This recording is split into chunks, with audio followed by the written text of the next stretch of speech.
La idea es que, bueno, yo les voy a mostrar un poco sobre la pauta y los vamos a ir conversando y a medida que vayamos avanzando, la idea es que ustedes vayan haciendo preguntas al respecto, eh, porque esa es la idea de esto, que ustedes como que puedan definir de mejor manera su problema en base a las diversas dudas que puedan tener. Bueno, entonces para el hito 1, lo que se pide básicamente es que ustedes pueden escoger un dataset real, ¿cierto?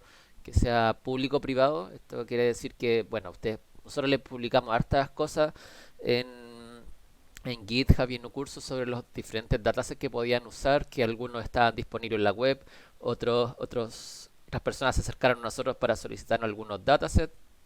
Y si ustedes tienen algún dataset por algo que están trabajando, nos pueden consultar también si es que aplica o no.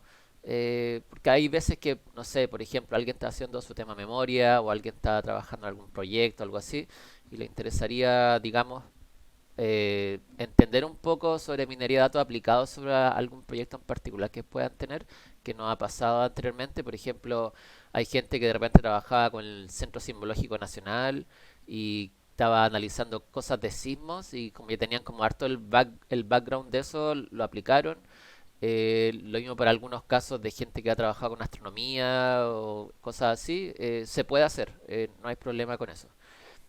Eh, entonces, cualquier fuente de datos que ustedes puedan escoger va a ser válido y aquí como la única restricción que puede haber o lo único pero que podría haber es que varios como me han preguntado de repente o que yo les he contestado por correo, es que ojalá el dataset no sea pequeño y que las preguntas que uno pueda deducir no sean reducidas a una consulta SQL o que sea reducida a a una correlación. Entonces uno cómo podría saber eso o cuáles son como las métricas para medir eso es que uno, el dataset al menos tenga algunos miles de datos, porque generalmente ocurre cuando uno tiene, no sé, 100 filas, 500 filas en el dataset, puede ocurrir que muchas de ellas en realidad no sirvan por X motivos, por ejemplo, que tenga muchas, no sé, o sea, columnas nulas, que algunas en verdad al procesarlas no nos sirvan, y eso generalmente puede reducir el dataset bastante, hasta como 20 o 30%. Entonces, aplicar, por ejemplo, muchas veces clustering sobre un dataset muy pequeño, en verdad uno podría sacar algunos resultados, pero no son como tan fiables de conocer. Y lo mismo para la cantidad de columnas. Por ejemplo, si uno dice, ya mi dataset tiene 10 columnas y no sé, pues y tres de esas columnas son identificadores de algo y la otra columna, no sé, y las otras 7 columnas restantes uno puede extraer cosas, pero después en el análisis mismo uno se va dando cuenta que en realidad lo que va a utilizar de esas 7 columnas que quedaron son 5. Entonces ya se reduce mucho el problema y aplicar de repente clasificación o clustering para esos mismos casos tampoco es tan bueno. Entonces, la idea es que ojalá su dataset, no sé, tenga sobre 1000 o 2000 registros al menos. Si tienen muchos más, digamos 100.000 o un millón, bacán. De hecho, hay veces que con un dataset tan grande tienen que, digamos, recortarlo un poco, porque a veces los PCs como que no aguantan tanto. Y si ustedes lo hacen, tampoco está mal. Por ejemplo, si tienen un dataset, no sé, de homicidios o ataques armados en Estados Unidos desde 1920 a la fecha, ustedes pueden decir, mira, nosotros vamos a considerar los últimos 5 años o los últimos 10 años porque el dataset es muy grande y probablemente lo que había hace 20 años, el tipo de información puede ser distinto a lo que puede haber ahora. Entonces, ese tipo de cosas uno debería como fundamentarla, el por qué yo estoy, por ejemplo, de un dataset gigante que son, no sé, 2 millones de registros, lo estoy reduciendo a 100.000. Razones pueden haber muchas, pero tienen que ser fundamentadas bien. Y lo mismo para la cantidad de columnas. Lo esperable es que ojalá tuvieran al menos unas 15 o 20 columnas, al menos, eh, inicialmente, pensando que muchas de esas columnas podrían realmente no aportar información cuando uno quiere aplicar técnica de minería de datos, como el caso de los identificadores, por ejemplo, los nombres de usuario, cosas así, que esas cosas uno no las utiliza mucho para usarlas como atributos cuando uno quiere aplicar los métodos, sino que uno lo hace solamente para tener identificado a quién se refiere cada una de las filas que uno contiene en el dataset. Entonces, esa es como la primera sugerencia que les podría decir, que se fijen bien en el tamaño del dataset y también hacia los dos lados, ya sea vertical o horizontal, ya sea en cantidad de filas y la cantidad de columnas. Eso es como lo primero que les puedo mencionar. Bueno, en este hito, bueno, el proyecto se divide en tres etapas, como dice ahí, que el hito uno lo que hacemos principalmente es escoger el dataset, entender un poco la motivación del problema y empezar a explorar qué cosas contiene nuestro dataset. Es decir, no sé, cuántas columnas tiene, qué tipo de columnas, qué estadística podemos sacar de las columnas, si es que hay alguna correlación, si es que hay cosas por ahí que podrían darnos algún indicio, ¿cierto? De que podemos analizar este problema y a través de los datos podemos responder algunas preguntas. Ya en el hito 2 lo que se hace generalmente a partir de al menos del semestre anterior es que se realiza una propuesta experimental, ya teniendo en cuenta que uno conoce las herramientas, los algoritmos y que uno ha hecho los tutoriales y las tareas.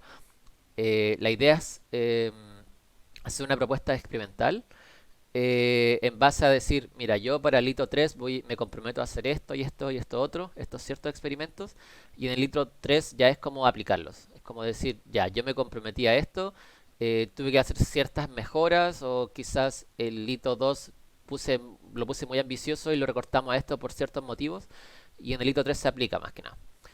Eh, entonces, para el hito 1, que es lo que nos vamos a focalizar ahora, que es la idea de esto es como entender qué es lo que se debe hacer.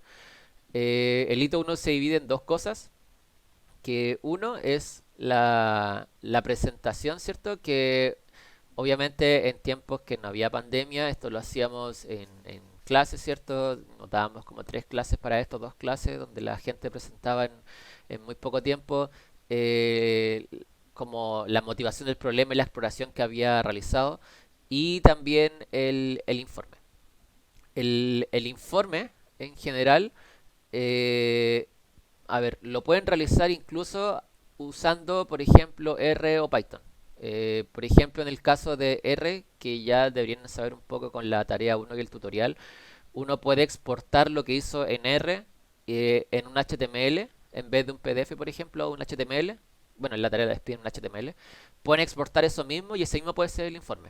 No es necesario que hagan, por ejemplo, algo aparte en Word, algo aparte, no sé, en cualquier cosa. Pueden exportar lo mismo que hacen en RStudio, todo lo que codificaron en R, que esté todo bien ordenado, ¿cierto? Exportan eso como un HTML y ese puede ser el informe. Entonces, si ustedes se dan cuenta, por ejemplo, cuando hacen cosas en R, al menos usando Markdown con RStudio, uno tiene como el formato de Markdown y además puede adjuntar código. Y ese código, cuando uno compila todo el informe, ¿cierto? Uno genera un HTML bonito que tiene el texto plano formateado más el código. Entonces pueden entregar eso mismo del informe. Ahora, ¿qué consejos les doy, por ejemplo, cuando hagan este informe? A ver, les voy a mostrar un poco en RStudio. Por ejemplo, se ve la pantalla de RStudio, ¿cierto? Ya, bacán. Ya voy a amplificar un poco esto.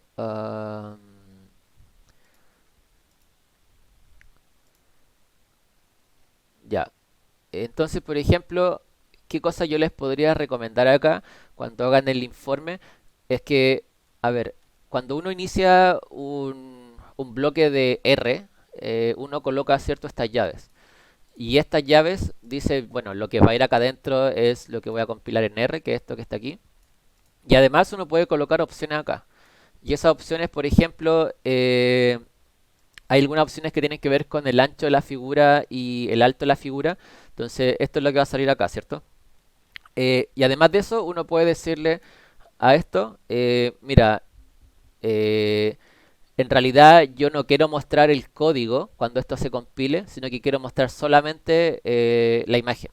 Y eso uno lo puede hacer porque hay veces que el código es tan grande y que en verdad el código puede no interesar tanto de cómo se generó el gráfico y uno puede poner algunas opciones. Por ejemplo, a ver, yo no me acuerdo muy bien cuál era acá, pero parece que hay un echo que uno le dice como echo true o false, que es para mostrar como esto no. Hay varias opciones de esto, no me acuerdo exactamente aquí cuál era.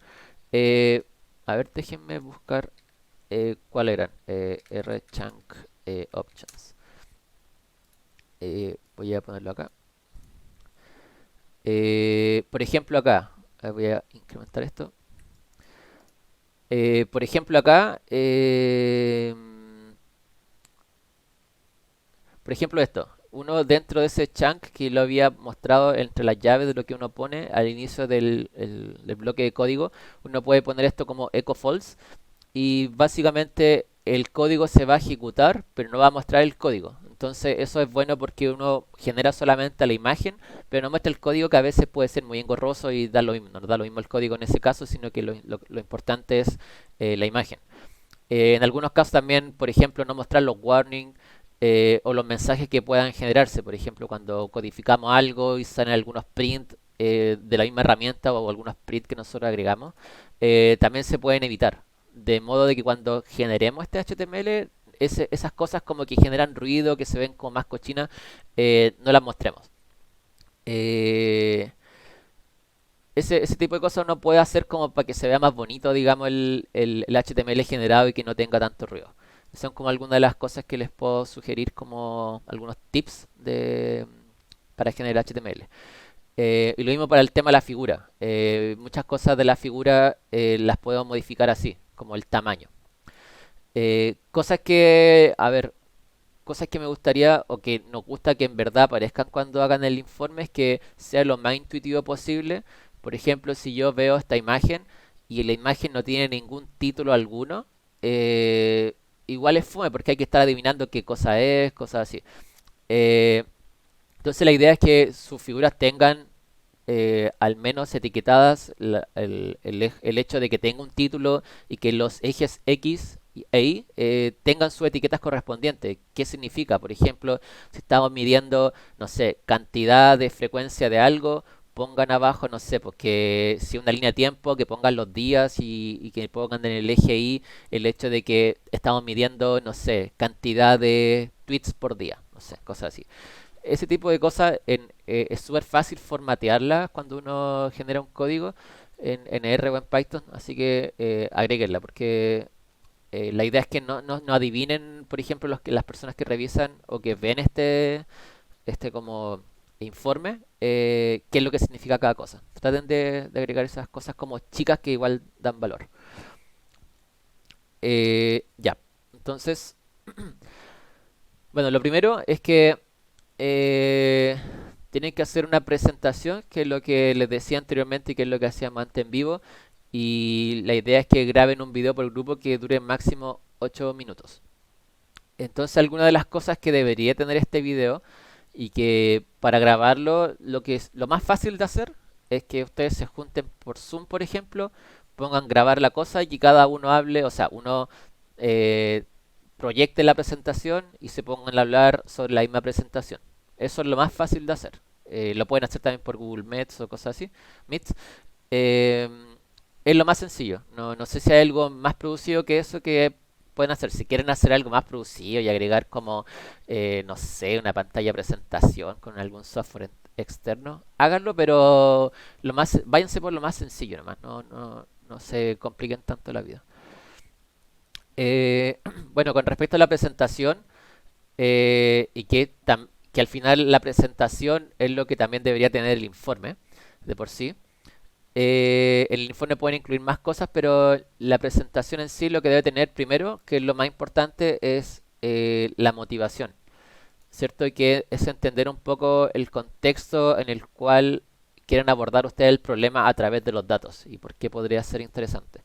A ver, como consejo, tal vez lo que le podría decir cuando escojan sus datos es que ojalá tengan como un antecedente o un background del problema. A ver, yo llevo igual harto haciendo este curso auxiliar, también he sido el profe de cátedra y me he dado cuenta de que muchas veces los mejores proyectos es cuando existe una real motivación de los grupos. Por ejemplo, ha habido gente que ha trabajado con datos de partidas de LOL, por ejemplo. Bueno, a los caras les gustaba tanto el juego que en verdad como que se interiorizaron tanto que podían ir más allá de lo que uno podría hacer si no cacha nada del juego. El hecho de cuánto duraban las partidas, de qué, no sé, de qué personajes podían tener mejor como rendimiento en la partida. Traten de elegir como un dataset que en verdad ustedes sepan más o menos de qué trata. Porque, no sé, una vez alguien eligió un dataset de, no sé, de las estrellas y, no sé, del universo, y en verdad no cachaba mucho de lo que estaban midiendo cada una de las métricas que había. Que habían como ciertas métricas que no se entendían muy bien y que tampoco los conocían los mismos integrantes del grupo. Entonces, traten de entender un poco eso, como si van a elegir un dataset que entienda más o menos el contexto en el cual está los datos. Como que eso es el principal tips que les podría dar para elegir el dataset. Obviamente todas las cosas que elegí anteriormente de el tamaño y todo eso, pero algo bacán que pueden hacer es que elijan algo que ustedes realmente cachan de lo que está pasando. El hecho de ya voy a elegir datos de COVID, datos de tweets de odio, voy a elegir datos de crisis, voy a elegir, no sé, cosas así. Entiendan más o menos de qué trata. Entonces, la parte de la motivación es importante porque lo que nosotros queremos hacer realmente en el proyecto es responder una pregunta, ¿cierto? Que exista un problema, pero ese problema tiene que verse de alguna manera identificado con los datos que vamos a usar. ¿Por qué les digo esto? Porque si uno dice, ya, voy a estudiar la tasa de, no sé, suicidio en Chile, por decirlo así. Y ya tengo unos datos que son de la tasa de suicidio en Chile, ¿cierto? Pero lamentablemente, si yo quisiera hacer, por ejemplo, el análisis por región, si veo que mis datos solamente tienen datos de la región metropolitana de Valparaíso, en verdad no es tan concluyente porque me gustaría tratar de hacer un análisis un poco más grande, ¿cierto? A través por región.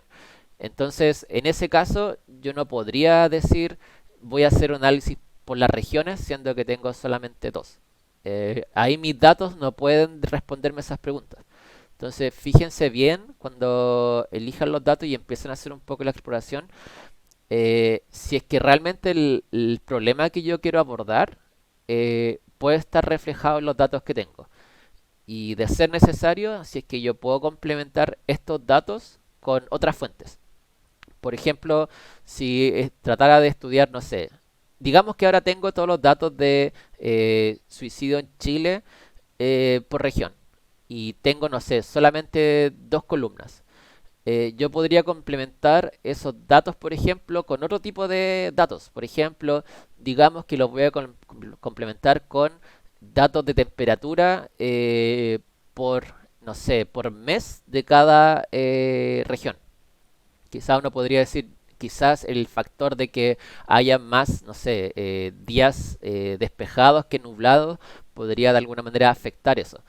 Si no tengo, por ejemplo, la población por región o por ciudad, voy a tomar datos como demográficos por ciudad, voy a ver la cantidad de mujeres y hombres que hay por ciudad y los voy a cruzar, porque tengo, por ejemplo, el dato de la región. Ese tipo de cosas uno las va agregando con el tiempo porque uno necesita de alguna manera complementar el dataset. Entonces, traten de hacer esas cosas. Por ejemplo, si yo tengo un dataset inicial y tengo la noción de que podrían existir datos que podrían complementar el dataset inicial, háganlo. La cosa es encontrar cuál es la condición de cruce para poder juntar un dataset con otro o con más. Eso es como bacán cuando lo hacen porque al final el problema no se reduce a su dataset inicial de que no tuvieron más columnas o datos, sino que el problema se hace más interesante porque estamos complementando otras fuentes que parecieran no ser como tan evidentes en un comienzo, pero sí podrían aportar mayor información a lo que queremos hacer. Y cuando utilizamos las técnicas de minería de datos, uno puede decir, bueno, en realidad estas columnas que yo tomé de otro dataset en verdad no aportaron información alguna y eso es válido. Eh, por ejemplo, cachar de que un resultado negativo también es algo válido que uno puede encontrar al hacer como todo este proceso de minería de datos. Y muchas veces les va a pasar por cosas de la calidad de los datos, porque en verdad las columnas no eran tan representativas, porque faltaron X motivos, pero es conocimiento nuevo que antes yo no tenía. Entonces, esa es como la idea más o menos de estudiar un problema que se vea reflejado en los datos, que no necesariamente va a ser un resultado positivo. No sé si alguien tiene alguna pregunta hasta el momento, algo que quiera comentar. Si alguien tiene una pregunta, igual lo puede dejar. eh, a ver, esperen, voy a crear aquí un canal de texto eh, de consultas chat. Eh, ya, creé un canal aquí mismo en consultas online. Si quieren dejar algunas... Ah, perdón, lo dejé como canal de audio. Eh, Denme un segundito. Parece que no lo puedo cambiar. Lo voy a eliminar. Denme un segundo. Eh, no, en realidad no puedo. eh, ya, lo voy a crear de nuevo.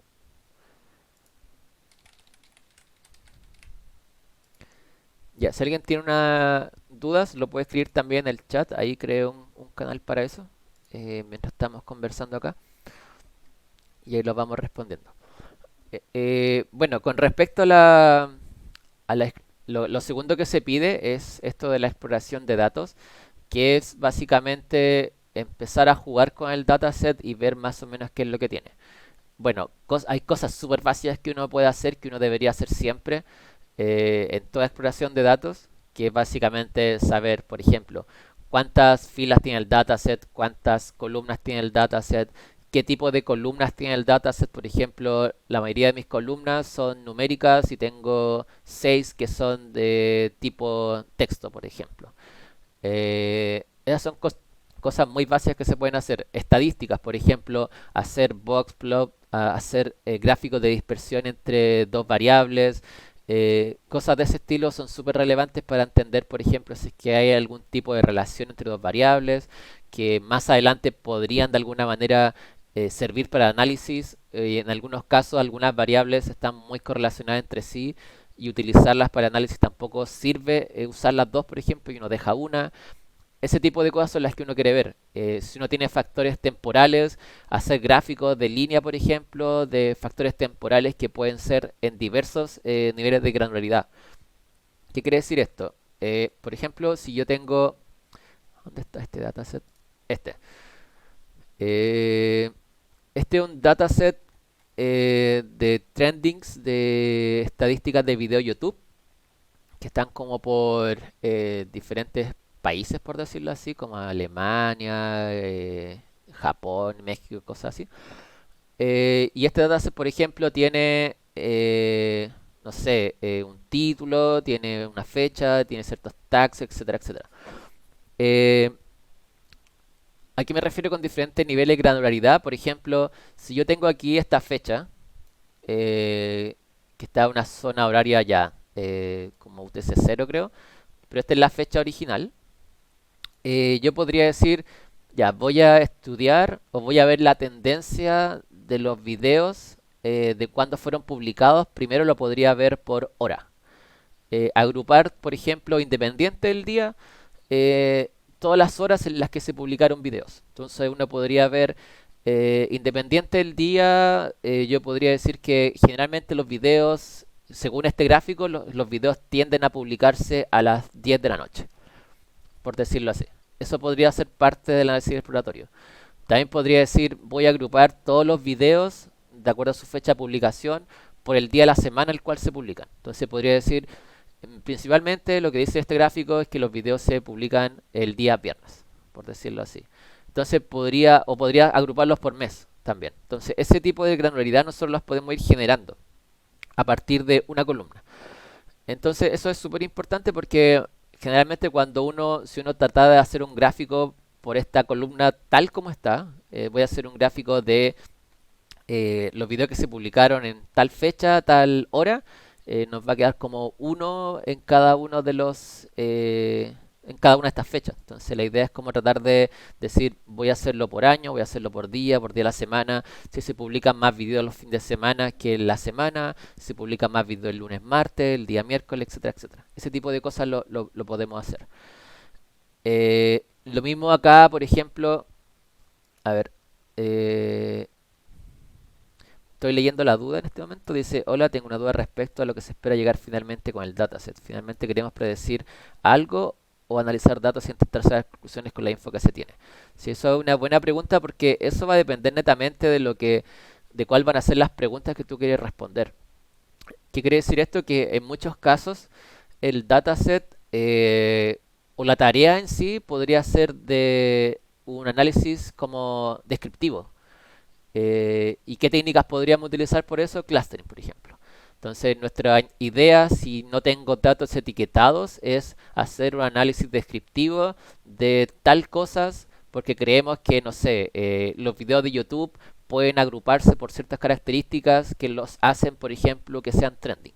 ¿Qué quiere decir esto? Si yo modelo cada uno de los videos del día que se publicó o los tags que usaron o por ejemplo el título que llevaba el video, nosotros encontramos de que tal vez podríamos encontrar grupos de videos que presentan cualidades similares y que lo hacen que sean trending topic.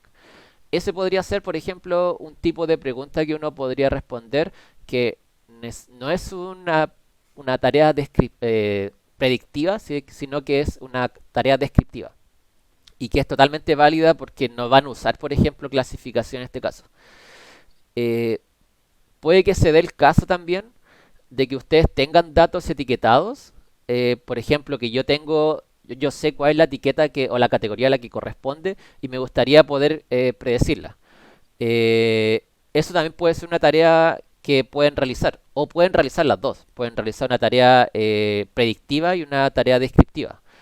¿Qué quiere decir esto? Que yo puedo clasificar algo con respecto a ciertas características, pero también me gustaría entender, por ejemplo, qué hace de que esa tarea tenga ciertas como cualidades o que cierta categoría tenga ciertas cualidades, que a simple vista no se ven. Entonces yo podría hacer también esa tarea descriptiva usando, por ejemplo, clustering para entender de que hay grupos de filas o grupos de datos que tienen ciertas características que se agrupan naturalmente en base a sus atributos con ciertas cosas. Entonces, la idea de esto, de acuerdo a la pregunta que hace su compañero Rodrigo, es que al final lo que uno hace es sacar conclusiones de los datos dependiendo de la tarea que yo quiera realizar. Entonces, si más adelante en las clases van a ver de que, por ejemplo, para clasificación o para clustering hay métricas que uno puede utilizar que miden, digamos, como la calidad del método. Eh, eh, a ver, ese número es importante, pero es importante poder concluir qué significa dentro del contexto que estamos utilizando. Por ejemplo, decir, ya, mi accuracy, que es una medida de clasificación, es 80%, ya, es súper buena. Pero dentro del entendimiento general, ¿qué significa ese 80%? Que nosotros podemos predecir, no sé, con un 80% que la categoría tanto va a pertenecer a cierto grupo, pero tenemos que el 20% restante no se puede predecir y nosotros creemos que no se puede predecir por ciertas cosas o ciertos atributos que de repente podrían generar ruido, por ejemplo, en la clasificación.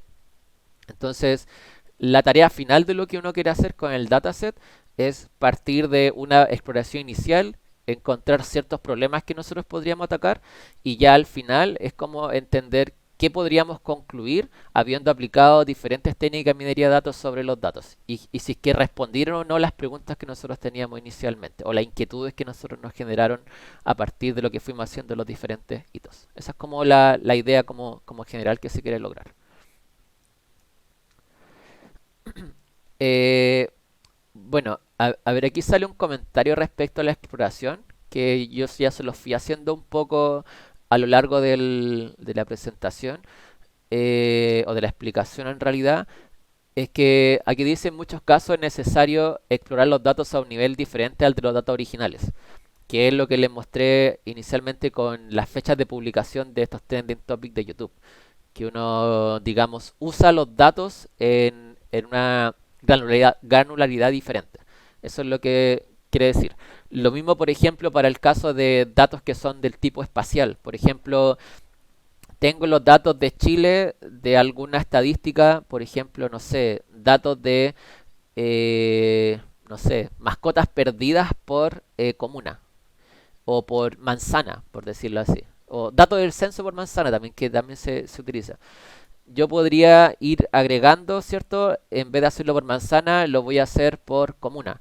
Después de por comuna lo podrían hacer por ciudad. Después por ciudad lo podría hacer por provincia y por región y así.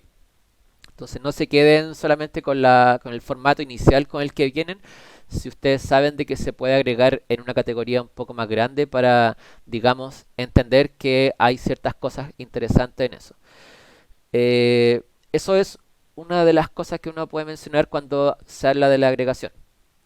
Eh, También, por ejemplo, el hecho de lo que dice acá, si quiero explorar las diferencias y similitudes entre varios países, es necesario agregar los indicadores de alguna forma y así poder crear una tabla donde tenga una fila por cada país. Es también importante porque no necesariamente tienen que quedarse con el valor en bruto, sino que nosotros podríamos sacar un promedio de cada una de esas de esos valores agregados. Podríamos sacar cuál es el máximo, el mínimo de cada una de esas cosas, cuál es la mediana, cuál es la moda, y empezar a jugar con eso. Eso nos va generando también además nuevas columnas. Por ejemplo, si nosotros tenemos el valor en bruto y lo agregamos por ciudad, podríamos tener una fila que representa cierta ciudad y podríamos estimar como diferentes columnas de acuerdo a todo lo que tenía esa ciudad. La mediana, la moda, el percentil 1, el 2, el 3. Podríamos sacar un montón de estadísticas a partir de esa agregación, que también sirve muchas veces cuando uno quiere hacer un análisis exploratorio a través de gráficos de barra, scatterplot, etcétera, etcétera. Sirven esas cosas.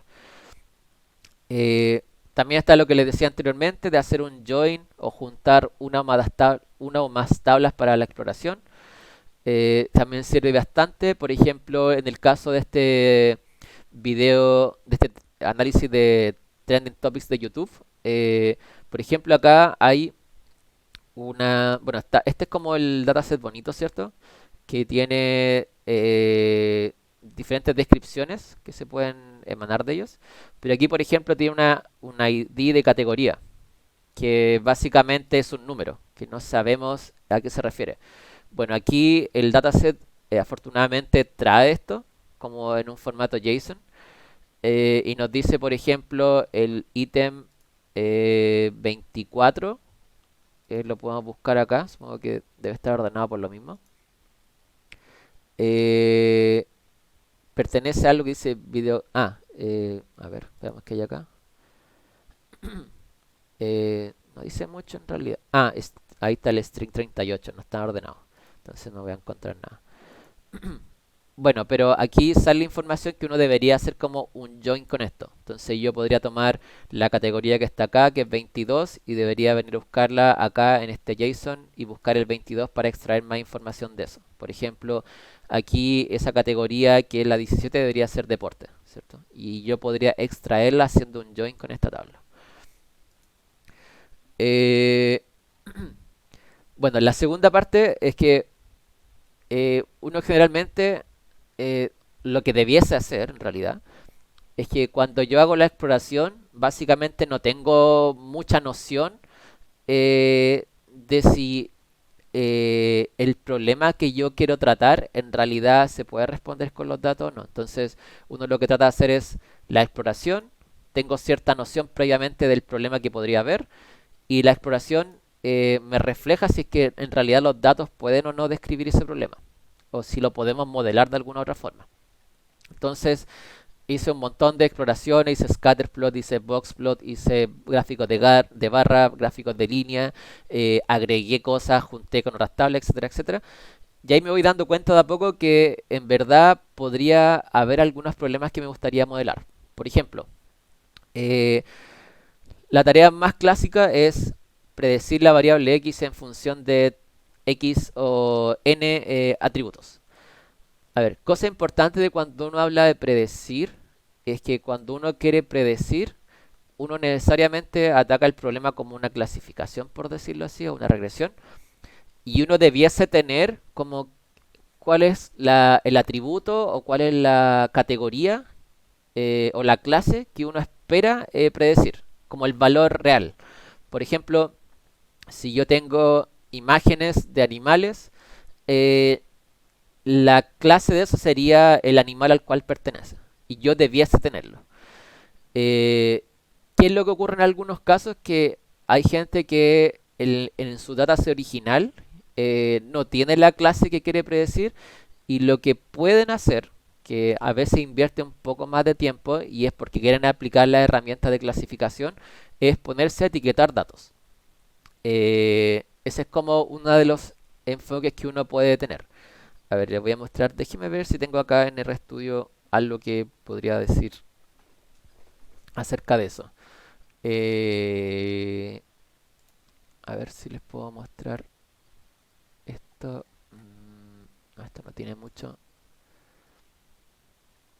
Parece que no lo tengo acá. A ver. Creo que no. Por ejemplo, a ver, eh, yo en un comienzo estaba, o al menos lo que estoy mostrándole acá es como análisis de datos de Twitter del estallido social. Y uno lo que podría, al menos lo que yo tengo en mis datos, es que eh, uno ve que en el estallido social hubieron como datos polarizados, que había gente que apoyaba el movimiento social y otras que no. Lamentablemente uno a priori no puede saber si se apoyaba o no el movimiento social. Ah, aquí tengo ahora datos, a ver si los puedo mostrar. Eh, a ver dónde está esto. Mm, oh, no sé dónde puede estar, pero tenía datos etiquetados eh, que podía haberles mostrado. Aquí lo tengo. Por ejemplo, ¿a qué me refiero con esto? De que alguna vez uno podría empezar a etiquetar datos. eh, Cuando inicialmente en su dataset original no los tenía. Por ejemplo, acá en este caso de el hecho de los datos del estallido social, uno podría decir, bueno, además de la tarea descriptiva que yo quiero hacer, que es entender un poco el estallido social, la polarización de los usuarios, etcétera, etcétera, me gustaría, por ejemplo, predecir si un usuario pudiese apoyar o no el movimiento del estallido social. Y eso lo podría hacer en base a los tweets que publicó. Entonces yo podría decir, por ejemplo, no sé, aquí tengo el usuario tanto que tiene una descripción que dice camino bien a la derecha, si usted va por la izquierda siga de largo, etcétera, etcétera. Estos son tweets reales por si acaso. Y yo podría decir, voy a ponerme a etiquetar un par de datos me refiero a unos 1000 al menos, pero si son un grupo lo hacen súper rápido. Y mi tarea ahora, teniendo estos datos etiquetados que mi grupo etiquetó, que que nuestra metodología fue hacer lo siguiente, por ejemplo, vimos la descripción del usuario y vimos sus tweets, es predecir si es que este usuario apoya o no el estallido social. Entonces, eso ustedes lo pueden hacer si es que originalmente su dataset no tiene datos etiquetados y porque le gustaría por hacer la tarea predictiva. Como les digo, es una tarea que toma un poco más de tiempo porque van a tener que etiquetar datos manualmente, ustedes, leyendo uno por uno o viendo uno por uno las estadísticas para ver si es que corresponde o no a cierta clase. Se puede hacer, pero toma un poco más de tiempo. Pero si son 4, 5, 6 en un grupo, en verdad lo hacen súper rápido y etiquetar de repente, no sé, 1000 o 2000 datos es bien rápido. Y a veces también lo hace interesante. Eh, bueno, la segunda pregunta o problema que me gustaría responder es si yo al hacer el análisis exploratorio, por ejemplo, veo de que, por ejemplo, al hacer scatterplot entre distintos pares de variables, veo que no existe una tendencia clara a simple vista entre dos variables. Entonces ahí me gustaría responder, por ejemplo, teniendo el contexto del problema, si es que a partir de los atributos que yo tengo, si pudiera de alguna manera encontrar grupos importantes que tengan características similares. Eso podría ser algo interesante. Y eso lo pueden ver con cosas de repente bien sencillas, como los scatterplot. Si en todos los casos los scatterplot les dan como cosas muy dispersas o que no tienen un patrón definido y en algunas partes sí se agrupan, uno podría pensar de que puede haber un patrón más o menos armado de que se pueden agrupar las cosas, pero no es claro, al menos con dos variables. Entonces necesitamos como algo más producido. Eh, y ahí también lo podemos validar con correlaciones, por ejemplo. Pueden hacer una matriz de correlación entre variables que muestre con colores, por ejemplo, qué tanto es la correlación entre pares de variables, etcétera, etcétera. O también utilizar reglas de asociación, ¿cierto? Que hay ciertas asociaciones que se van repitiendo frecuentemente y que uno podría de alguna manera estimarlas. También es una forma descriptiva de analizar el problema. Bueno, comentario acerca de esto, ¿cierto? Que los ejemplos anteriores son genéricos, ¿cierto? Eh, como la base es predecir, describir, ¿cierto? Encontrar grupos, pero eso va a ir variando del contexto que ustedes van a generar de acuerdo al problema que tienen. No es como tan simple decir quiero predecir X en función de Y, Z, K. Decir, por ejemplo, nosotros queremos encontrar en los videos de YouTube grupos que pertenezcan a la misma categoría por X motivo. Porque creemos de que en base a nuestro análisis exploratorio vimos de que existen ciertas características que podrían compartir los videos y que podrían generar como estos grupos de videos que podrían ser famosos y cuáles no. Eso podría ser como una forma de abordar el problema. Eh, bueno, importante es que aquí dice traten de pensar en preguntas que puedan ser abordadas utilizando técnicas que verán en el curso, que hasta el momento deberían tener como nociones solamente de las técnicas. Entonces, si en verdad no entienden aún bien las técnicas o a qué se refieren o cosas de eso, pregúntenos a cualquiera del equipo docente. La idea es que estas son como las formas a alto nivel de generar una pregunta y la idea es que las técnicas como clasificación, clase en regresión y regla de asociación las permitan responder. Si no entienden muy bien, no se queden con la duda. La idea es que después en Lito 2 puedan seguir con el mismo hilo y no tengan, por ejemplo, que cambiar de dataset y cosas así, que a veces pasa. Eh, este punto de acá yo creo que es uno de los más importantes, que muchas veces es uno de los errores más comunes que se comete en el hito 1, que es decir, una de las preguntas que yo quiero responder en el proyecto es encontrar la correlación entre mascotas perdidas y, no sé, índice de depresión. Eh, eso yo no lo, eso yo lo puedo responder fácilmente haciendo, no sé, core en R, por ejemplo, función core, y ya está respondida la pregunta utilizando esas dos preguntas. Eso es parte del análisis exploratorio, pero no parte de la finalidad de lo que se quiere lograr con el proyecto. Entonces no pongan eso por ningún motivo, que la pregunta que yo quiero responder es encontrar correlación entre pares de variables. Eso no por ningún motivo. Ni se le ocurra ponerlo en la pregunta porque va a estar muy malo. Eso puede ser parte de la exploración, pero no de la finalidad del curso. Eh, Eso es muy importante. Bueno, esto no es esencial, pero sí a veces puede ser bacán que lo puedan tener, que el hecho de plantear alguna hipótesis, ¿cierto? Como una creencia que uno pueda tener sobre los datos y que finalmente en el proyecto la podamos responder. Que es como al final una aseveración, una afirmación que queremos demostrar. Eh, y claro, lo que les decía antes de que sean conscientes que puede que sus datos actuales no permitan responder alguna de las preguntas. eh, entonces siempre traten de pensar de que ojalá sus datos sí las puedan responder. Por ejemplo, si quieren hacer un análisis demográfico, un análisis por edad de cierta cosa y lamentablemente no tienen la edad, no se vayan por esa rama, pues no tiene mucho sentido. Traten de ver como las columnas que contienen su dataset para generar las preguntas en base a eso. Si no tienen la edad y tienen, por ejemplo, el sexo o tienen, por ejemplo, el lugar donde viven, enfoquen un poco su pregunta hacia ese lado. Eh, Porque muchas veces, por ejemplo, ocurre de que, no sé, si uno usa datos públicos, eh, uno podría de alguna manera tratar de conseguírselos y uno está a la espera de que, que alguien me responda del sector público para obtenerlo. Piensen que eso no va a pasar, probablemente. O si pasa, les van a decir que no, y si le responden va a ser muy tarde. Entonces, traten de alguna manera de buscar lo más posible los datos que ya existan, y si no lo están, no se enfoquen en ese tipo de preguntas si es que no lo van a poder obtener. Por ejemplo, sí, eso pasó el semestre pasado, que había gente que estaba trabajando con datos de COVID,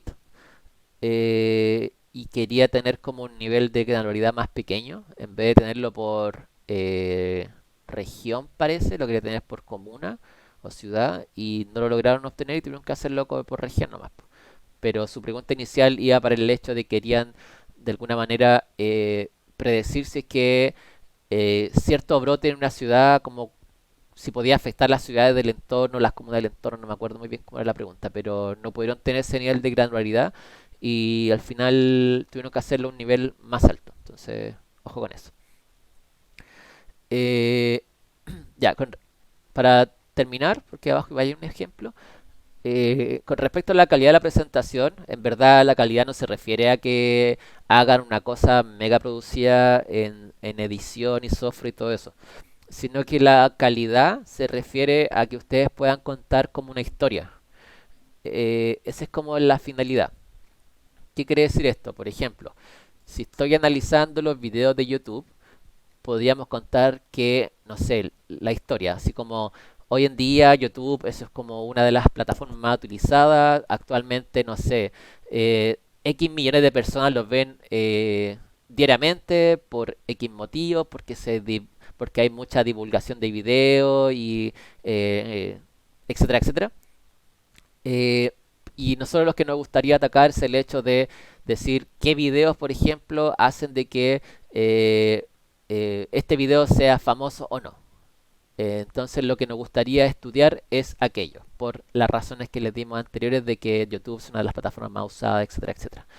Como que de ahí va partiendo su historia. Del hecho de que hay un contexto, de que nos gustaría conocer X cosas y para ver si es que los datos nos dicen algo, vamos a hacer el análisis exploratorio en base a ciertas cualidades. Que el hecho de, por ejemplo, ver cuándo se publican más videos, en qué días, en qué horas, etcétera, etcétera. De los videos también podríamos extraer cosas como el hecho de eh, el hecho de decir, por ejemplo, eh, los tags que más se usan en los videos son estos, eh, o también en este caso, si lo vemos, queremos hacer análisis por países, por ejemplo, en Canadá, supongo que esto, el horario en que se publican los videos es distinto al que se publican en Japón, o el horario que se publican en Japón, el día que se publican en Japón es distinto al de Corea, etcétera, etcétera. Como que ese tipo de cosas uno podría ir mostrando y construir la historia, ¿cierto? En base a eso. Entonces, después de que ustedes hicieron el análisis exploratorio, viendo que hay ciertas cosas que son diferentes o que son iguales, generan la pregunta en base a todo lo que contaron anteriormente. Eh, entonces, lo importante acá es que las indicaciones que no se pasen de los 8 minutos, eh, que sea bastante simple de entender. Y algo importante que siempre ocurre, que se me había olvidado mencionarles, es que eh, hay muchas veces que cuando muestran una tabla, tratan de mostrar como todos los valores posibles que tiene la tabla y sale una cosa así como en tamaño uno y uno no logra ver nada en la tabla. Por ejemplo, si yo quiero mostrar una tabla, saca un screenshot o algo así de las primeras 6 5 columnas. No es necesario ponerlas todas. Pueden hacer como un pequeño recorte de la tabla y decir, nuestra tabla está compuesta de lo siguiente. Lo mismo si tiene, por ejemplo, no sé, la tabla tiene 25 columnas y hace un screenshot de las 25 columnas y las pone en la PPT o las pongan donde sea. Pueden decir, en resumen, nuestra tabla contiene ciertos atributos que pueden ser descritos de la siguiente forma y ponen algunos nomás, no es necesario ponerlos todos y que salga chorrocientas líneas de código o de texto sin entender nada. Pueden hacer como un pequeño resumen de lo que contiene. Esas son como cosas más de cómo mostrar datos y no mostrar todos, porque a veces pueden tener 100 columnas y van a mostrar como 100 columnas para abajo, pueden entender más o menos cuáles son los grupos de columnas que pueden haber. Por ejemplo, tenemos, no sé, 10 columnas de tipo demográfico, tenemos 15 columnas de tipo, no sé, socioeconómico que muestran, por ejemplo, cuánto gana una persona, quién es el que gana más en el grupo familiar, etcétera, etcétera. Pueden ir agrupándolo y explicándolo a mayor como nivel. Eh, bueno, también lo que pueden hacer para grabar el video, aparte de hacerlo por Zoom o Meet, pueden, no sé, grabarlo en Streamlabs o en OBS, que también sirve bastante, eh, que es como recomendación. Y acá abajo sale un ejemplo que al final muestra casi lo mismo que yo le he estado comentando todo este rato sobre el video YouTube, pero aquí está un ejemplo de la cerveza que es básicamente entender cómo, cuál es todo el proceso que uno debiese hacer en este hito uno, que es, por ejemplo, aquí dice que tenemos un review de cerveza y tenemos como ciertas columnas, ¿cierto? Y nuestra motivación en este caso sobre la cerveza es hablar sobre el mercado de cervezas artesanales, ¿cierto? Que está teniendo como un auge, un crecimiento explosivo, donde la gente se está animando, por ejemplo, a crear sus propias cervezas. Pueden poner, si es que encuentran, no sé, algún gráfico de la explosión del consumo de cerveza artesanal o el consumo per cápita, etcétera, etcétera. Y eso le da como la motivación del problema. Y en la exploración, por ejemplo, tomando el caso este de un review de cerveza, pueden hacer, no sé, distribución de algunas variables mediante boxplot, ¿cierto? Donde puedan ver de que, donde se puede ver fácilmente la media, la mediana, los cuartiles y los valores como outliers que puede tener las columnas. Eh, Pueden mostrar el ranking por tipo de cerveza, por país, por ejemplo, de la cerveza. Pueden poner el ranking, no sé, de cierto periodo de tiempo, etcétera, etcétera. Eh, y en base a eso uno puede ir generando como las preguntas, ¿cierto? Que es lo que les mencionaba antes. Después de hacer como este análisis exploratorio, uno asocia las preguntas con el análisis exploratorio y con el contexto que uno presentó. Por ejemplo, en este caso, si existen características específicas de las cervezas que permitan tener mejor o peor aprobación del público, ¿cierto? Pensando en este caso de que lo que nosotros podríamos predecir es el ranking. Eh, en este caso, por ejemplo, si uno habla de ranking, uno podría tener un valor entre, digamos, 1 y 7. Uno lo que podría hacer es transformar, por ejemplo, ese ranking entre bueno, malo y regular, por decirlo así. Si uno hace ese tipo de transformaciones, la idea es tratar de explicar un poco cuál fue la base de esa transformación o por qué la hicieron. Eh, si uno tiene como un tecnicismo especial para hacer esa transformación bacán, pero si ustedes la hacen más o menos como definida por ustedes, está bien mientras lo expliquen. No está mal. Entonces, en lugar de predecir el ranking como un valor continuo, uno podría discretizar eso y dejarlo en un valor como bueno, malo y regular, por decirlo así. No es necesario ser tan estricto con el dataset, sino que ustedes pueden ir como generando otras columnas. Eh, También, por ejemplo, sería posible conocer el ranking aproximado de una cerveza y si es posible encontrar grupos de cerveza con rating común o similar, ¿cierto? A partir de las cualidades de cada cerveza. Y finalmente, con respecto al reporte, el reporte como ven acá es casi lo mismo que la presentación. Eh, una cosa que les quería mostrar respecto a esto. Uno acá en R, al menos en R, no sé si en Python, pero al menos acá en R uno puede, ¿dónde lo tengo acá? Uno puede crear una presentación a partir de esto mismo. Eh, Déjenme ver si encuentro aquí lo que les quiero mostrar. Que a veces ni siquiera es necesario crear una PPT, sino que uno exporta el RMD directamente a una presentación. Déjenme ver si lo tengo por acá. Eh, ya, creo que lo tengo acá. Eh, creo que esto.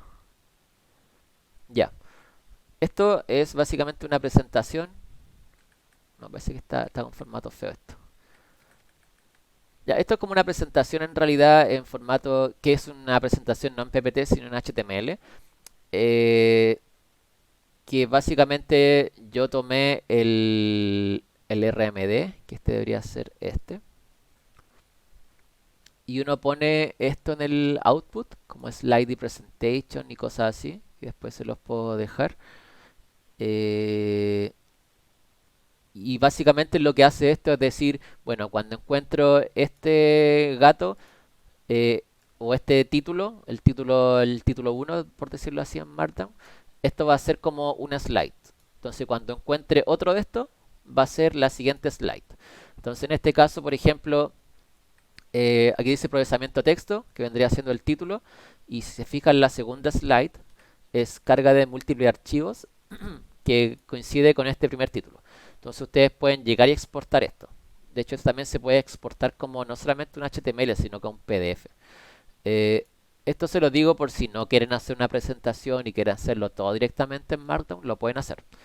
Entonces, en este caso, por ejemplo, yo incluí código acá, que pudiera mostrar en algunos casos también imágenes, no sé si hay por acá, por ejemplo, en este caso.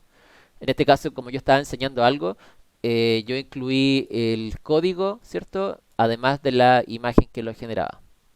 Pero en base a lo que yo les dije antes, yo podría colocar acá, por ejemplo, eh, ¿dónde está esta imagen? No me acuerdo qué cosa es.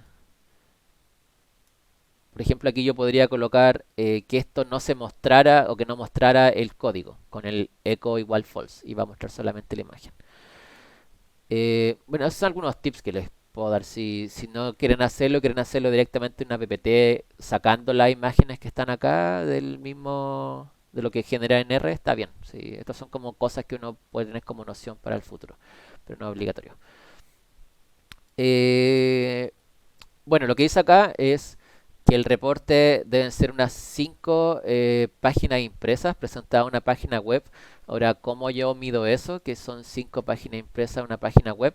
Yo a esto le pongo imprimir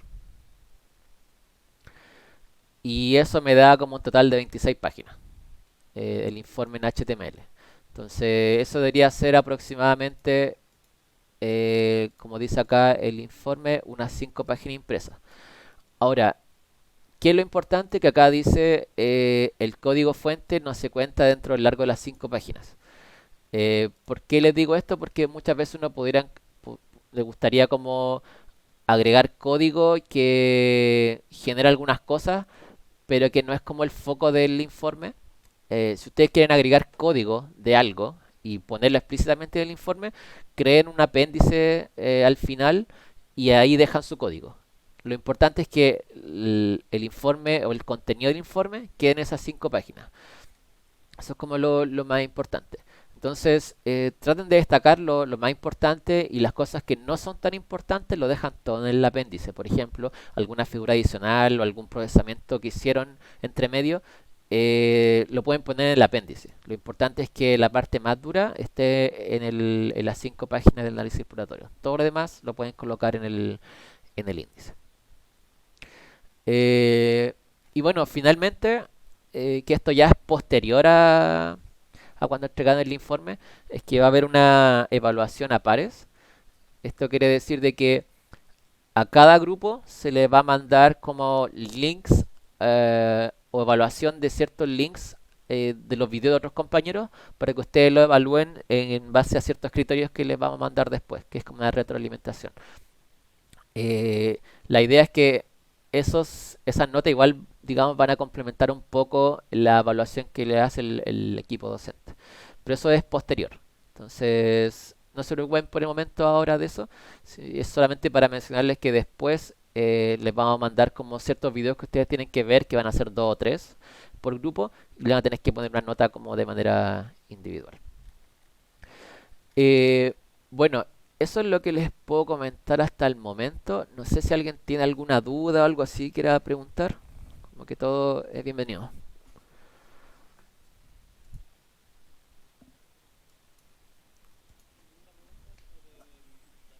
Sí,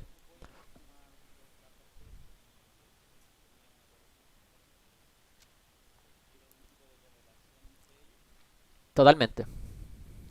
Sí, sí. Una vez nos pasó de que eh, hubo un grupo que hizo un análisis de no me acuerdo cómo se llama este lugar, Puchuncaví, no sé, no me acuerdo, donde había como una fábrica que estaba derramando algo, no sé, no me acuerdo dónde era. Puede haber sido Puchuncaví, no sé. Ventana, eso, Ventana. Ya, que tomó los datos de toxicidad que se estaban midiendo de Ventana y justamente tenían datos de consultas médicas del consultorio del hospital que está por ahí cerca.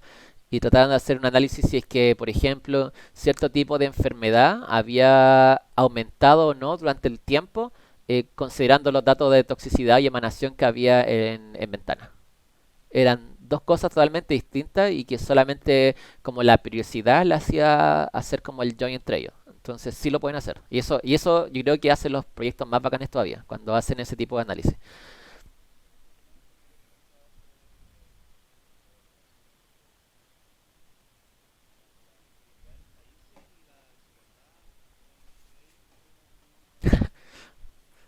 Sí, no, bacán.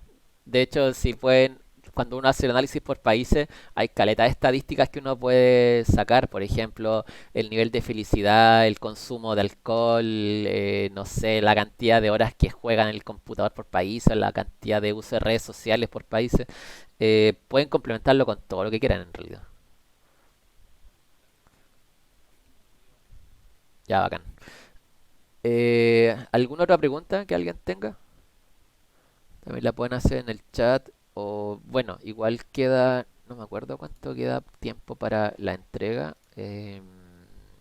22 de... No, perdón. Hasta el 12, perdón, 19 de abril. Bueno, queda harto igual todavía. Pero bueno, cualquier duda que tengan, bueno, la pueden hacer en el foro, obviamente, la pueden hacer por correo. Y lo ideal que si la hacen por Discord, háganla en el canal de proyecto.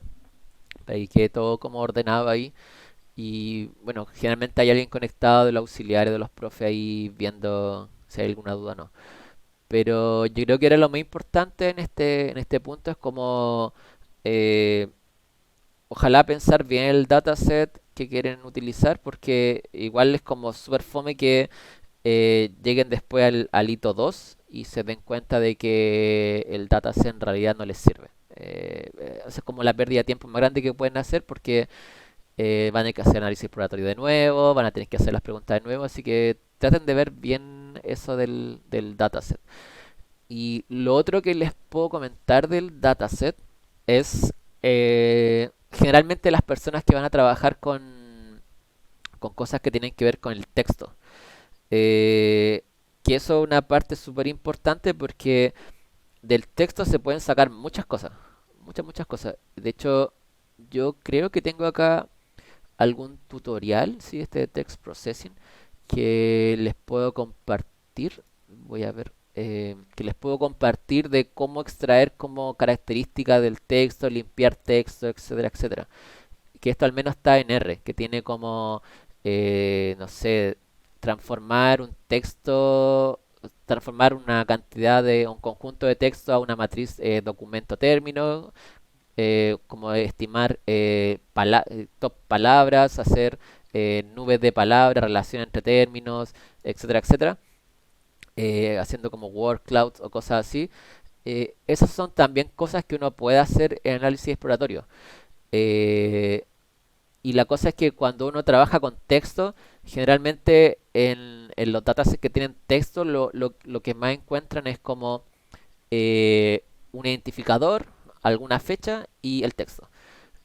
¿Por qué les digo esto? Porque déjenme encontrar el dataset, que aquí alguien lo había solucionado, o lo había pedido al menos. Eh, este de los tweets geoetiquetados.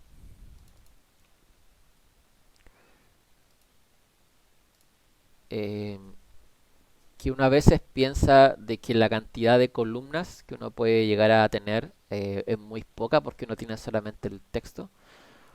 Esperemos que esto abra.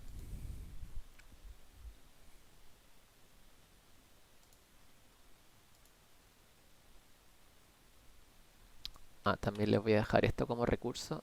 Eh, mm, Hay un curso de Felipe también que es de procesamiento de lenguaje natural.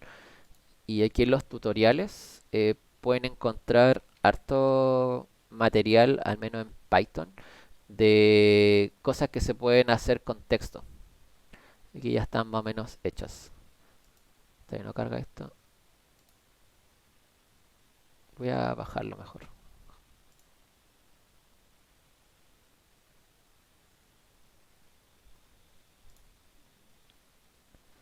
Ya, esto lo voy a dejar aquí en recursos. Eh,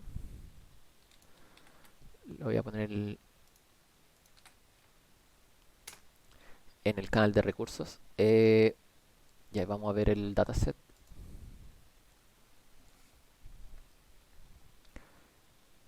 Está bien feo esto. No sé por qué está separado. Parece que por tab. Eh, ¿Cómo hago esto? ¿Dónde está esto? Filter. No. Text to columns. Déjenme abrirlo mejor con Sublime. Que esto creo que no abrió.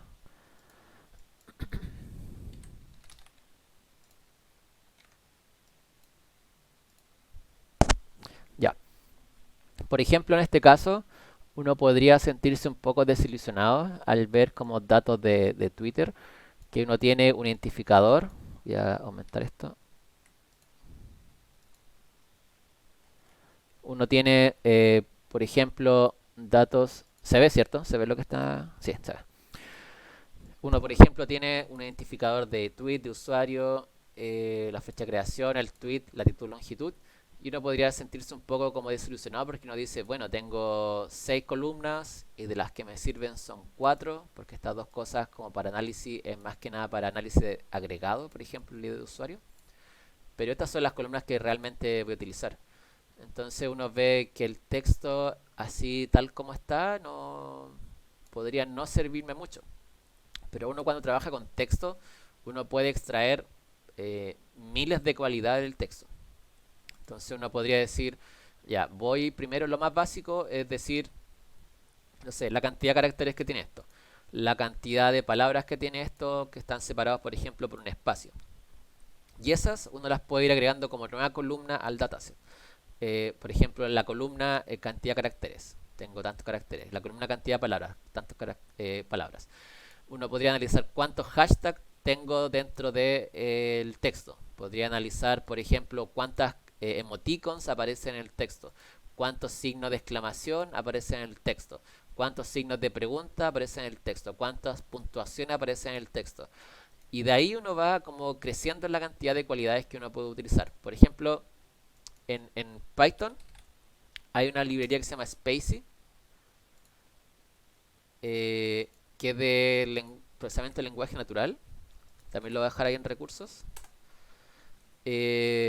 Que sirve para hacer o extraer características del texto, para dejarlas como atributos.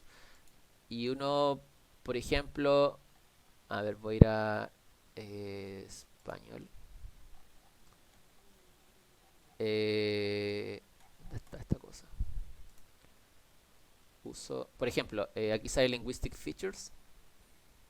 Y aquí salen ciertas características que uno puede extraer del texto. Por ejemplo, el part of speech nos dice básicamente eh, a qué pertenece cada uno de los tokens o palabras que tiene un texto. Por ejemplo, en este caso, uno carga el core en inglés y este es el texto. Apple is looking at buying, bla, bla, bla. Y uno corre esto y el resultado es como esto. Dice, por ejemplo, que Apple en el contexto que se encuentra es, en este caso, un pronombre, o sea, un sustantivo propio, y is vendría siendo como un verbo auxiliar, etcétera, etcétera. Entonces, todo eso uno lo podría representar también como columna, es decir, cuántos sustantivos propios contiene cada uno del texto, cuántos sustantivos comunes tiene el texto, cuántos símbolos, cuántos números tiene un texto. Todo se puede representar extrayendo estas características del texto. Y esto no es necesario entenderlo tanto por el momento, pero esto lo hace en base como al contexto en que se encuentra. Eh, También muchas veces se puede extraer como el lema de la palabra, que es como la palabra base a la cual se refiere, en lugar de utilizar como la palabra como tal. Por ejemplo, si uno tiene correr, corriendo, corrió, el lema de esa palabra es correr. Esa es como la palabra base. Entonces, si uno trata de hacer un análisis muchas veces de la frecuencia de palabras, uno podría tener distintas frecuencias para corriendo, corrió, corro, pero en realidad lo que uno está refiriendo es correr. Entonces uno podría medir cuántas veces aparece el lema de una palabra en lugar de la palabra estándar como tal. O el hecho del español que nosotros tenemos como adjetivos para femenino y masculino, como lindo, linda, cosas así. Uno podría extraer el lema de eso y utilizarlo. ¿Qué otras cosas se pueden...? Bueno, ahí está la lematización. Eh, Estas cosas ya no son tan utilizadas, son como más específicas. Pero pueden usar cosas así para también reconocimiento de entidades, por ejemplo. Lo que hace el part of speech, el hecho de encontrar a qué tipo de morfología sintáctica pertenece cada palabra, pero el NER, el Name Entity Recognition, lo trata de como asociar en entidades reales que existen en el mundo. Por ejemplo, el mismo ejemplo de Apple is looking at buying, etcétera, etcétera. Aquí Apple lo reconoce como del tipo compañía o institución y UK lo identifica como algo como una entidad geopolítica que puede ser estado, ciudad, país, etcétera, etcétera. Y 1 billion en su totalidad es como un valor monetario. Todo eso puede ir representado. Entonces aquí fíjense que esto les da como un label que es org, GPE y money. Y eso también lo podrían ustedes extraer, representar como una columna dentro del dataset, extrayéndolo directamente del texto. Entonces fíjense que el resto de los términos como is looking and startup en verdad no son tomadas en cuenta por el NER, pero sí son tomadas en cuenta por el part of speech. Ese tipo de cosas se pueden hacer. Eh, ¿Sí?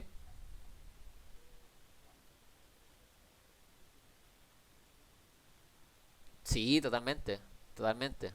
De hecho, en- al menos para Twitter hay una que es buena, que se llama Vader. Eh,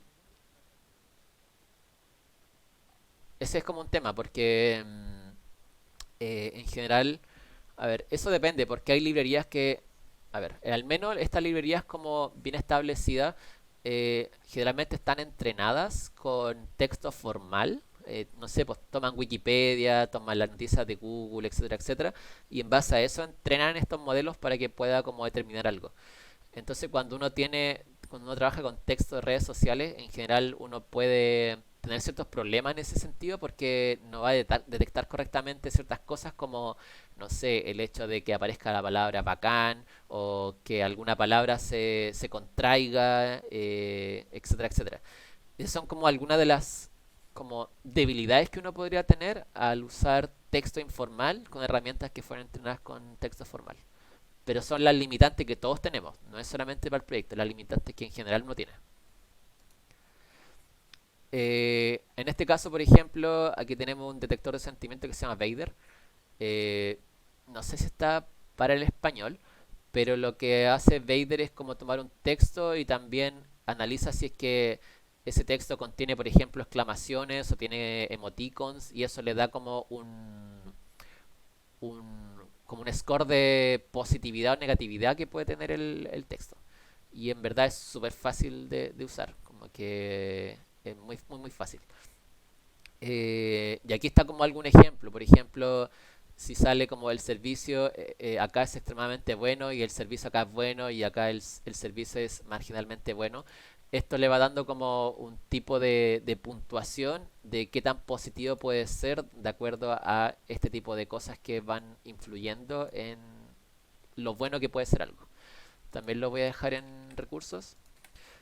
Pero respondiendo un poco a la pregunta, pueden usar cualquier cosa que de librería, herramientas que pueden haber externas. O sea, aquí la cosa no es limitarse a lo que ven en la tarea en el tutorial. Hay millones de cosas que pueden utilizar. Por ejemplo, el hecho de usar representaciones vectoriales como word embeddings, eh, no sé si para clasificación de repente llegan a usar redes neuronales, que a veces es un poco como hardcore usarlo para un problema que no lo necesita, pero a veces mucha gente lo quiere utilizar porque redes neuronales está como de moda.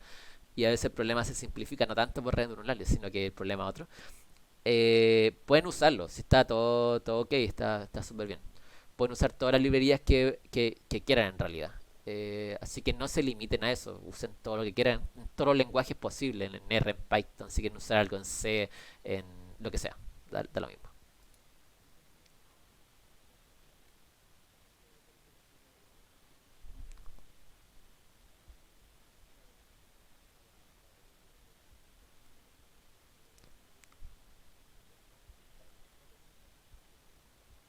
Sí, está bien, o sea, si ustedes dicen, es como lo que nosotros les dijéramos, ya, eh, para usar clustering ustedes tienen que implementarlo. En verdad, ¿para qué? Si el clustering ya está como hecho en 1000 herramientas, en 1000 lenguajes, ustedes apliquen la función nomás. Lo mismo para si ustedes quieren implementar o aplicar una herramienta que ya existe, aplíquenla nomás. Onda, ni se cuestionen muchas veces cómo está implementada por debajo, sino que entiendan que recibe algo como input y entrega algo como output. Y ustedes lo utilizaron porque eso nos permite hacer esto. Listo. Entonces no se compliquen tanto la vida con eso. Utilicen todas las cosas que quieren que eventualmente uno las podría hacer a mano, sí, pero por la cantidad de datos que tienen no la va a hacer humano a mano y uno lo hace como automáticamente con alguna herramienta que ya exista. Así que está bien.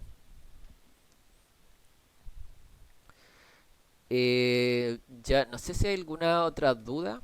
Igual estamos más o menos en la hora. Eh, pero esa es como la idea en general del proyecto. Ojalá le haya quedado un poco más claro. En, en un curso yo dejé 3 videos de proyectos anteriores que en verdad es como del hito final, pero es como para que entiendan más o menos cómo se parte, porque también está parte del hito uno ahí, de cómo se parte y a lo que uno quiere llegar en base a resultados. Como que ahí yo creo que les va a quedar más claro viendo esos 3 proyectos. Así que tratan de ver esos videos, vean si es que sus datos pueden ir como en esa línea y lo que les decía al comienzo, traten de usar datas que en verdad ustedes tengan harto contexto para explicar y entender muchas veces los resultados. Como cuando uno ve una métrica y la quiere como entender de por qué me dio eso en base al contexto del problema, es más fácil cuando uno conoce el problema que cuando uno no conoce nada. Si yo no conozco nada de astronomía y veo un número que me da 0.9 de algo y no sé cómo representarlo en mi datos, va a ser un poco complicado. Entonces, básense más que nada en eso, encontrar un dataset en el cual ustedes tengan contexto para en todo el proyecto entender ciertas cualidades o ciertas características que le dan los números y los quieren como entender en los datos mismos. Así que eso. Si no hay más preguntas, lo podemos dejar hasta acá. Yo voy a subir ahora el video en un ratito. Apenas termine esto, lo voy a cargar a YouTube y lo voy o a Drive, no sé.